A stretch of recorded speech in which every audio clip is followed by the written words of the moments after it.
Hello students, कैसे हैं आप लोग। उम्मीद करता हूँ बहुत बेहतरीन होंगे और साथ साथ अपनी प्रिपरेशन बहुत अच्छे से प्रारंभ कर चुके होंगे। तो आप सबका बहुत बहुत स्वागत है इस शानदार सी एक डिस्कशन में भाई, एलटी ग्रेड मेंस। और आप जैसा कि जानते हैं एसएसटी का भी हाल ही में रिजल्ट आया है। तो आप सबको पहले तो बहुत शुभकामनाएं जितने लोगों ने प्रीलिम्स को क्वालिफाई किया है। लेकिन ये मात्र प्रीलिम्स तक ही नहीं बल्कि आगे मेंस में भी आप कैसे अच्छा करेंगे, इसके लिए मैं एक रणनीति के साथ आपके सामने उपस्थित हूँ। आपकी बहुत सारी प्रैक्टिस मैं इस पूरी क्लास के माध्यम से TWA आपके लिए क्या प्रैक्टिस क्लास लाया है और कैसे हम आगे काम करेंगे, इस पर पूरा अगले 5 से 10 मिनट आप ध्यान से सुनेंगे। बेस्ट स्ट्रेटजी क्या हो सकती है। देखो, पहले तो एक बात बता दूं कि जितने लोगों का LT ग्रेड प्रीलिम्स नहीं हुआ है उन्हें निराश होने की बिल्कुल आवश्यकता है नहीं।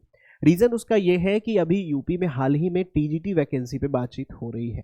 तो आप लोग अपनी जो LT की तैयारी थी उसको आगे कंटिन्यू करिए, उसको रिवीजन करिए नोट्स को, क्योंकि लगभग सिमिलर ही सब्जेक्ट, सिमिलर ही सिलेबस रहने वाला है TGT यूपी TGT वगैरह का। तो बिल्कुल निराश होने की आवश्यकता नहीं। अब जितने लोगों का प्रीलिम्स निकला है वो आगे क्या करेंगे, और खासकर हम यहाँ SST वाले बच्चों की बात करेंगे। इसके बाद आपको जो है बायो और होम साइंस के लिए भी एक अलग शेड्यूल मिलेगा प्रैक्टिस क्लासेस का। तो बेस्ट स्ट्रेटजी क्या होने वाली है, कैसे कैसे क्या होने वाला है, एक एक चीज़ पे हमारा पूरा डिस्कशन रहेगा। देखो भाई, सबसे पहले तो एक बात जिसको लेकर एक बड़ी समस्या या बड़ा एक मुश्किल विद्यार्थियों के सामने है, चुनौती है। तो सबसे पहले हम आयोग ने जो ओरिजिनली अपने एक तरीके से परिचय में बताया हुआ था, आयोग ने जो एक सिलेबस दिया हुआ था उसमें जो बताया था उसी को मैंने लिया हुआ यहाँ पे। तो भाई, आयोग ने जो बताया था कि जो मुख्य परीक्षा होगी, मुख्य परीक्षा जो होगी उसमें कुल मिलाकर प्रश्नों की जो संख्या होगी वो 20 होगी, ऐसा आयोग ने कहा था। 10-10 दो पार्ट्स में डिवाइडेड होंगे, ठीक है। और कुल अंक जो होंगे 200 होंगे। मतलब 8 क्वेश्चन, मतलब कि 10 क्वेश्चन जो होंगे 8 मार्क्स के होंगे और 10 क्वेश्चन होंगे जो 12 मार्क्स के होंगे। तो टोटल हो गए कितने, 200 मार्क्स, ठीक है। तो 200 अंकों की पूरी ये लड़ाई है और समय जो दिया जाएगा आपको 3 घंटे दिया जाएगा। 3 घंटे का समय होगा और कुल 20 प्रश्न आपको करने हैं। तो मतलब कुल 20 प्रश्न आपको आंसर राइटिंग करनी है, 200 नंबर का है और कुल जो समय है वह 3 घंटे का समय है, ठीक है। ये बहुत बेसिक चीज, और इतना कम से कम समझो, इतनी क्लैरिटी आप रखो। परीक्षा योजना, अब देखो यहां पर और आगे जो आयोग ने कहा है वो ये कहा है कि खंड A के अंतर्गत जो पहला पार्ट रहेगा उसके अंतर्गत जो 10 प्रश्न होंगे वो लघु उत्तरीय प्रश्न होंगे, जिसके उत्तरों की जो सीमा होगी 125 शब्द होगी। मतलब 125 शब्द में, लघु उत्तरीय को 125 शब्दों में आपको लिखना होगा, ठीक है। और प्रत्येक प्रश्न के लिए 8 अंक होगा, ठीक है। और वहीं पर जो अगले 10 प्रश्न होंगे वो दीर्घ उत्तरीय प्रश्न होंगे, जिसमें उत्तरों की जो सीमा होगी वो 200 शब्द होगी, ठीक है। उत्तरों की सीमा कितनी होगी, 200 शब्द होगी। तो कुल मिलाकर आपको जो है ये ध्यान रखना है, शब्द सीमा का भी ख्याल रखना है और आपको एक लिमिटेड टाइम दिया जाएगा इसका भी ख्याल रखना है। तो जब ये दो तरीके की बातें हो गई, शब्दों को भी आपको लिमिट करना है, उसकी भी लिमिटेशन का ध्यान रखना है और टाइम मैनेजमेंट भी आपको करना है। मतलब बिना अभ्यास के मेंस में आप बहुत अच्छा प्रदर्शन नहीं कर सकते। आपको अभ्यास की जरूरत है और निरंतर अभ्यास की आवश्यकता होगी इसमें, ठीक है। तो इसमें आप क्या कर सकते हैं, तो भाई पहली बात तो उत्तर लिखने की बेस्ट स्ट्रेटजी क्या होती है वो सारी बातों को हम बाद में देखेंगे। हम आपके लिए क्या कर रहे हैं, सबसे बढ़िया बात तो ये है। तो हम आपके लिए क्या कर रहे हैं, तो यहां पर देखो मैंने सिलेबस लगा दिया, आपको दिख नहीं रहा होगा, बाकी PDF में आपको मिल जाएगा। देखो अलग अलग जो SST के विषय थे उनके सिलेबस को यहां पर पूरा लगाया हुआ है। सोशल साइंस के विषय में ज्योग्राफी के टॉपिक्स हैं, ज्योग्राफी के 10 टॉपिक्स दिए गए थे। वहीं हिस्ट्री की बात करें तो हिस्ट्री के भी मेजर टॉपिक्स दिए गए हैं, कुल 22 टॉपिक्स दिए गए थे हिस्ट्री के। इकोनॉमिक्स के 10 टॉपिक्स हैं, सिविक्स के जो है आपके बहुत सारे टॉपिक्स यहाँ पर दिए गए थे, ठीक है। और इसके आधार पर जो है, जो हम लोगों ने एक प्लान बनाया हुआ है, वीकली लाइव क्लासेस शेड्यूल बनाया गया है जिससे आप प्रैक्टिस कर सकते हैं। अब ये शेड्यूल क्या है, जैसे एप्लीकेशन क्लासेस में 3 दिन, जिन्होंने हमसे प्रीलिम्स का बैच लिया था उन्हें हम मेंस के लिए कोई चार्ज उनसे नहीं ले रहे हैं, उनको फ्री में आपको मेंस की प्रैक्टिस करा रहे हैं, ठीक है। तो एप्लीकेशन पर 3 दिन आंसर राइटिंग हम प्रैक्टिस आपको कराएंगे। वो भी कौन कौन से दिन, मंडे, वेडनेसडे और फ्राइडे में, ठीक है। मंडे में पॉलिटी का आंसर राइटिंग प्रैक्टिस होगा 4 बजे और वेडनेसडे में हिस्ट्री का 4 बजे, फ्राइडे में ज्योग्राफी का 4 बजे, ठीक है। ये तो बात हो गई एप्लीकेशन, जिन बच्चों ने एप्लीकेशन में हमारा कोर्स लिया था उनके लिए ये बात है। लेकिन यूट्यूब वाले जो बच्चे उनको भी फ्री ऑफ कॉस्ट हम कुछ प्रैक्टिस देंगे, जैसे ट्यूसडे, थर्सडे और सैटरडे में 3 क्लासेस मिलेंगी 3 अलग अलग दिन में। जैसे ट्यूसडे में ज्योग्राफी की प्रैक्टिस 4 बजे मिलेगी, थर्सडे में पॉलिटी की 4 बजे मिलेगी, वहीं सैटरडे में हिस्ट्री की 4 बजे प्रैक्टिस मिलेगी। तो ये कुल मिलाकर हमारा प्लान है और पूरा 1 घंटे हम डेडिकेटली आंसर राइटिंग प्रैक्टिस करेंगे। इसमें हम बिल्कुल ये कोई बात नहीं करने वाला हूं कि कितने क्वेश्चन कराए जाएंगे या क्या कराए जाएंगे, बस एक चैप्टर में जितने संभावित क्वेश्चन हो सकते हैं उसको आप लिमिट नहीं कर सकते चैप्टर को कि 4 क्वेश्चन होंगे, 5 क्वेश्चन होंगे, ज्यादा भी हो सकते हैं, क्योंकि कुछ चैप्टर ज्यादा बड़े होते हैं, कुछ चैप्टर छोटे होते हैं। तो यहां पर हम क्वेश्चन से उन्हें लिमिट करने की कोशिश नहीं करेंगे, बस ये कहेंगे कि 1 घंटे में ज्यादा से ज्यादा आंसर राइटिंग प्रैक्टिस। और सबसे बड़ी बात यह होगी कि जो आपने आंसर्स लिखे हुए हैं उनमें आप कैसे सुधार कर सकते हैं, ये पूरी बातें हम 1 घंटे में करने वाले हैं। ठीक है, तो ये पूरा हमारा प्लान है। आपके एप्लीकेशन, जो जिन बच्चों ने एप्लीकेशन लिया था, एप्लीकेशन पर कोर्स लिया था, उनके लिए प्रैक्टिस, और ये यूट्यूब वाले बच्चों के लिए पूरी प्रैक्टिस है। अब एक बड़ी साधारण सी बात जो आपको शायद पता भी होगी कि उत्तर लिखने की बेस्ट स्ट्रैटेजी क्या होती है। आप जानते हैं कोई भी एक उत्तर जो होता है वो बड़ा संतुलित होना चाहिए, क्योंकि यहां पर आपको 2 तरीके से, एक 200 वर्ड में और एक 125 वर्ड में लिखना है। मतलब अगर आप ध्यान से देखें तो आपको उत्तर को बड़ा ही संतुलित रखना होगा। किसी भी उत्तर को आप 3 भागों में बांट सकते हो। बेसिकली आपने कॉलेज में या इससे पहले भी आंसर राइटिंग करी होगी। आप एक प्रस्तावना लिखते हो, इंट्रोडक्शन। जैसे मान लो कोई क्वेश्चन पूछा गया तो क्वेश्चन का जो ऑब्जेक्टिव होता है वो आप इंट्रोडक्शन में बता देते हो बढ़िया तरीके से। ठीक है, उसके बाद मुख्य विभाग, मतलब आप प्रश्न से ये फाइंड करते हो कि प्रश्न में एग्जैक्टली पूछा क्या जा रहा है और उन भागों को यहां पर आप डाल देते हो। अब यहां पर जो है एक तरीके से, यहां देखो कितना अच्छा वर्ड लिखा हुआ है कि क्या है भैया, उत्तर का ये दिल है, हार्ट है।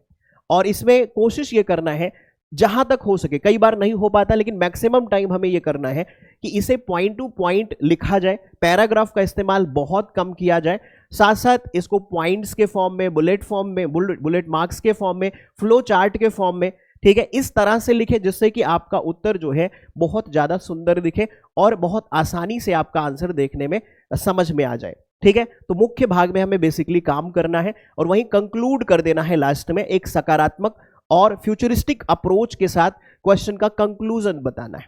तो इस तरह से आप जो है एक बेस्ट आंसर लिख सकते हैं अगर आप इतना बैलेंस करके लिखते हैं। जैसे मैं अभी कुछ बच्चों के आंसर चेक कर रहा था तो उसमें एक बड़ी कमी मैंने देखी कि 200 वर्ड में लिखना है, 125 वर्ड में लिखना है और इंट्रोडक्शन उन्होंने काफी बड़ा रख रखा है और जो मुख्य भाग है उसे बड़ा छोटा रखा है और पूरे आंसर में बस कंक्लूजन और इंट्रोडक्शन दिख रहा है। तो ये भी सही नहीं है। इंट्रोडक्शन छोटा रखते हुए कंक्लूजन छोटा रखना है, क्योंकि ज्यादा वर्ड्स नहीं है हमारे पास। ठीक है, ज्यादा से ज्यादा काम आपको मेन बॉडी पे करना है, उस पर आप जितना काम कर सकते हैं, फ्लो चार्ट का इस्तेमाल करें और जितने भी टेक्निक यूज हो सकते हैं। और ये कब आएगा, जब आप आंसर राइटिंग प्रैक्टिस करेंगे। जितना लिखेंगे उतना सुधार आएगा, क्योंकि यह एक प्रक्रिया का हिस्सा, एक दिन में नहीं, एक दिन जरूर प्रैक्टिस के बाद आप अच्छी आंसर राइटिंग कर सकते हैं, लेकिन उसके लिए अभ्यास की जरूरत है और यहां पर ये अभ्यास के लिए ये सारी क्लासेस आपके लिए उपलब्ध हो जाएंगी। ठीक है, अब जैसे हमने एक उदाहरण के तौर पर, जैसे आधुनिक भारत पर जो है हमने यहां पर एक क्वेश्चन लिया हुआ है कि भाई आधुनिक इतिहास में क्वेश्चन है कि 1942 के भारत छोड़ो आंदोलन, क्विट इंडिया मूवमेंट के उदय के कारणों और ऐतिहासिक महत्व का विश्लेषण कीजिए। ये क्वेश्चन है हमारा। तो भारत छोड़ो आंदोलन, तो इंट्रोडक्शन में छोटा सा एक हिस्सा भारत छोड़ो आंदोलन का हम बता देते हैं। ठीक है, प्रस्तावना में क्या लिखा कि 8 अगस्त 1942 को महात्मा गांधी के नेतृत्व में, या ये 9 अगस्त 1942 है, 9 अगस्त 1942 को महात्मा गांधी के नेतृत्व में भारत छोड़ो आंदोलन शुरू हुआ। ठीक है, भारतीय स्वतंत्रता संग्राम का अंतिम और सबसे व्यापक यह जन आंदोलन था। इसी आंदोलन में गांधी जी ने करो या मरो का नारा दिया। बहुत आसान और बहुत छोटे से हिस्से में हमने एक इंट्रोडक्शन दे दिया। उसके बाद मुख्य भाग में हमने वो सारी चीजें बताई, जैसे प्रमुख कारण में देखो सारे कारण बताए, क्रिप्स मिशन की विफलता, जापानी आक्रमण का भय, महंगाई और असंतोष की स्थिति। ठीक है, ये भी बताया, क्योंकि उत्तर में हमें कारण भी बताना है और महत्व भी बताना है। तो एक भाग में आधे हिस्से में कारण बताया, आधे हिस्से में उसके महत्व को बताया कि यह स्वतः स्फूर्त आंदोलन था, क्योंकि शीर्ष नेतृत्व को ऑपरेशन 0R के तहत जेल में बंद कर दिया गया था। इसी दौरान समानांतर सरकारें भी बनी और बलिया में चित्तू पांडे ने सबसे पहली समानांतर सरकार बनाई, ये भी हमने बता दिया। ठीक है, और इसी में लास्ट पॉइंट ऐड किया कि इस आंदोलन से ब्रिटिश मनोबल का क्या हो गया, पतन हो गया था। ये करके हमने आंसर को बहुत संतुलित कर दिया। देखो इंट्रोडक्शन में हमने क्या बताया, भारत छोड़ो आंदोलन कब शुरू हुआ। ठीक है, उसके बाद हम तुरंत आ गए अपने मेन बॉडी पे और उसमें हमें 2 चीजों में आंसर को डिवाइड करना था। पहली बात तो भारत छोड़ो के कारण क्या थे और भारत छोड़ो का महत्व क्या था। भारत छोड़ो के कारण बताए, भारत छोड़ो का महत्व बताया। लास्ट में कंक्लूजन बहुत छोटा सा रखते हुए क्या लिखा, यद्यपि ब्रिटिश सरकार ने दमनकारी नीति अपनाकर आंदोलन को कुचलने का प्रयास किया, लेकिन इसने भारतीय जनमानस से ब्रिटिश राज के भय को पूरी तरह से समाप्त कर दिया। ठीक है, यह जो है एक तरीके से भारतीय आजादी की आधारशिला जो है तय हुआ, आधारशिला साबित हुआ ये आंदोलन। तो ये देखो कितना संतुलित आंदोलन है। प्रस्तावना और कंक्लूजन को एकदम दो दो लाइन में बताया और मुख्य भाग को दो भागों में बांटकर जो क्वेश्चन की डिमांड थी कि आपको कारण भी बताने, महत्व भी बताने हैं। अब ये आंसर अगर कोई बच्चा महत्व नहीं बताता, सिर्फ कारण पूरा बता देता और महत्व को एक लाइन में बताता, तब भी सही नहीं था, या पूरे पार्ट में आप महत्व ही बताते रहते, तब भी सही नहीं था। हमने इसे बैलेंस आउट किया, थोड़े भाग में प्रमुख कारण बताए, थोड़े भाग में हमने महत्व बताया और बाद में कंक्लूड कर दिया।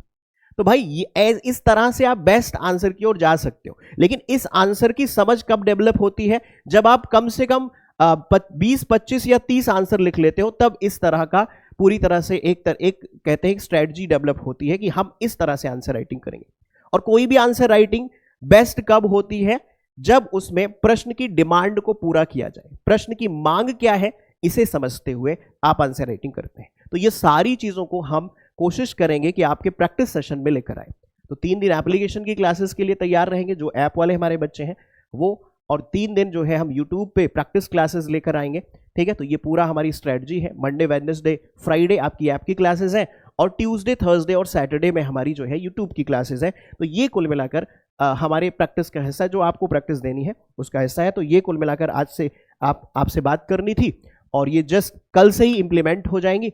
तो कल से ही चीजें आगे बढ़ती हुई दिखेंगी आपको। तो कल कौन सा डे है भाई? कल तो कल है हमारा वेडनेसडे, कौन सा है? थर्सडे है। तो थर्सडे को क्या क्लास है? तो थर्सडे को हमारी क्लास कहाँ होगी? थर्सडे को जो हमारी क्लास होगी कल, पॉलिटी की क्लास के साथ शुरू हो जाएगी यूट्यूब पे।